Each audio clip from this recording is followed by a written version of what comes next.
అసలు తెలివి అంటే ఏంటి? దాన్ని ఒక కుండలో నింపగలమా? వినడానికే విచిత్రంగా ఉంది కదా. రండి, ఈరోజు మనం అక్బర్ బీర్బల్ కథలోకి వెళ్ళి ఈ వింత ప్రశ్నకు సమాధానమేంటో చూద్దాం. మన కథ మొదలయ్యేదే ఒక నాటకీయమైన సంఘటనతో. చక్రవర్తి అక్బర్. ఆయనకి పట్టరాని కోపమొచ్చేసింది. ఆ కోపంలో తన ఆస్థానంలోకెల్లా అత్యంత తెలివైనవాడు, తనకి ఎంతో ఇష్టమైన సలహాదారు బీర్బల్ని దేశం విడిచిపొమ్మని ఆజ్ఞాపించేశాడు. అంతే, ఒక్క క్షణం ఆవేశంలో తీసుకున్న నిర్ణయమది. మరి బీర్బల్ ఏం చేశాడు? రాజుగారి ఆజ్ఞ కదా, ఒక్క మాట కూడా ఎదురు చెప్పకుండా మౌనంగా సభ నుంచి బయటకు నడిచాడు. ఎక్కడో ఓ మారుమూల పల్లెటూరికి వెళ్ళిపోయి సాధారణ మనిషిలా బతకటం మొదలుపెట్టాడు. తనెక్కడున్నాడో చక్రవర్తితో సహా ఎవ్వరికీ తెలియకుండా చాలా జాగ్రత్త పడ్డాడన్మాట. సరే, ఇప్పుడు మన కథలో తర్వాతి భాగం చూద్దాం. రోజులు గడుస్తున్నాయి, వారాలు గడుస్తున్నాయి.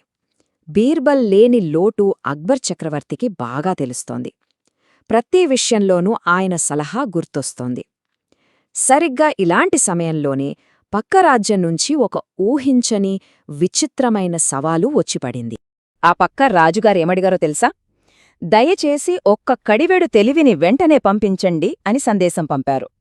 ఆలోచించండి, ఒక్క కుండెనిండా తెలివట, ఇదేం అభ్యర్థన? ఇది వినగానే అక్బర్కి ఏం చేయాలో పాల్పోలేదు. తలబట్టుకున్నాడు.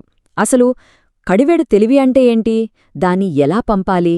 ఒకవేళ ఈ పని చేయలేకపోతే మిగతా రాజులందరి ముందు తన పరువు పోతుందని తెగ ఆందోళన పడిపోయాడు. అప్పుడే అక్బర్కి తట్టింది, అయ్యో, ఈ సమయంలో బీర్బలుంటే ఎంత బాగుండేది. తను తప్ప ఈ సమస్యను ఎవ్వరూ పరిష్కరించలేరు అని.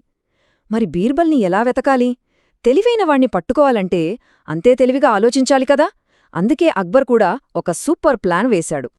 ఓకే, ఇప్పుడు మన కథలో మనోమలుపు, బరువు మారని మేకచిక్కు ప్రశ్న. ఇది అక్బర్ వేసిన ప్లాన్ అన్మాట. తన రాజ్యంలో ఉన్న ప్రతి గ్రామానికి ఒక పరీక్ష పెట్టాడు.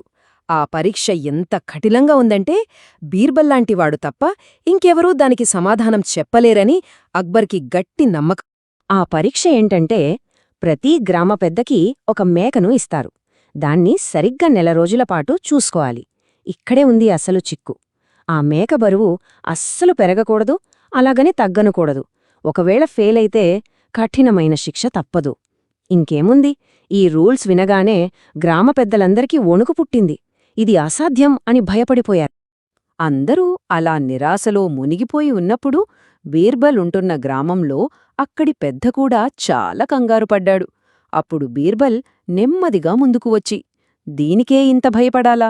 ఇది చాలా సులభం అని ఆ చిక్కు ప్రశ్నకు పరిష్కారం చెప్పాడు. ఆయన దృష్టిలో అదంత పెద్ద సమస్యే కాదన్నమాట. అసలు బీర్బల్ ఐడియా ఎంత అద్భుతంగా ఉందో చూడండి.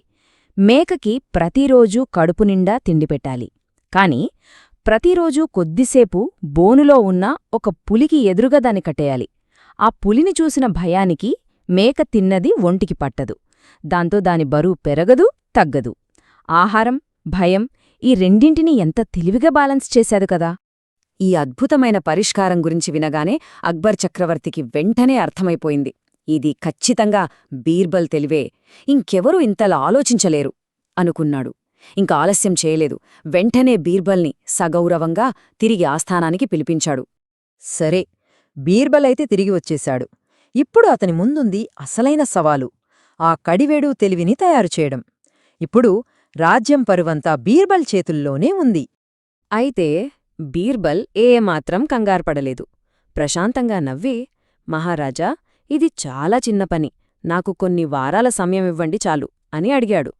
ఇక్కడే బీర్బల్ అసలు సిసలైన తెలివి కనిపిస్తుంది. అతను తెలివిని ఎక్కడో వెతకలేదు, దాన్ని సృష్టించాడు. ఎలాగంటే, ముందుగా ఒక గుమ్మడి గింజను నాటాడు. అది తీగలా పెరిగాక ఒక చిన్న గుమ్మడి పిందెను జాగ్రత్తగా ఒక మట్టి కుండ లోపలికి జొనిపాడు. కొన్ని వారాల తర్వాత ఆ గుమ్మడికాయ కుండ లోపలే పెరిగి కుండను పూర్తిగా నింపేసింది. ఆ తర్వాత తీగను కత్తిరించాడు. ఇప్పుడు చూడండి, కుండ నిండా గుమ్మడికాయ ఉంది. నిజమైన తెలివి కూడా ఇంతే, ఓపికతో సరైన పద్ధతిలో పెంచాలి. ఇప్పుడు అసల్ కథ మొదలవుతుంది. ఆఖరి ఘట్టం. బీర్బల్ ఆ గుమ్మడికాయ ఉన్న కుండను తీసుకుని అక్బర్ దగ్గరికి వెళ్ళాడు. దాంతోపాటు ఆ పక్కరాజ్కి పంపాల్సిన ఒక సందేశాన్ని, కొన్ని కఠినమైన సూచనలను కూడా ఇచ్చాడు. ఆ సందేశం ఏంటంటే, ఇదిగోండి, మీరు అడిగిన కడివెడు తెలివి. మాదొక చిన్న విన్నపం. లోపల ఉన్న ఈ తెలివిని తీశాక ఆ ఖాళీకుండను మాకు తిరిగి పంపించండి. అయితే కుండ పగలకూడదు, లోపల ఉన్న తెలివి కూడా పగలకూడదు. చూశారా ఎంత తెలివైన ఎత్తుగడో? ఆ గుమ్మడికాయను బయటకు తీయాలంటే కుండనైనా పగలగొట్టాలి లేదా గుమ్మడికాయనైనా పగలగొట్టాలి. కాని బీర్బలిచ్చిన సూచనలు ఈ రెండింటినీ చెయ్యకూడదంటున్నాయి. ఆ పక్క రాజుకీ ఈ కుండ, దానితో పాటు ఉన్న సందేశం చేరగానే నిర్ఘాంతపోయాడు. తనని ఎంత తెలివిగా ఇరికించారో అతనికి అర్థమైపోయింది. బీర్బల్ అతనికి కుండలో తెలివి పంపలేదు, అసలు తెలివి అంటే ఏంటో ఒక అద్భుతమైన పాఠం నేర్పాడు.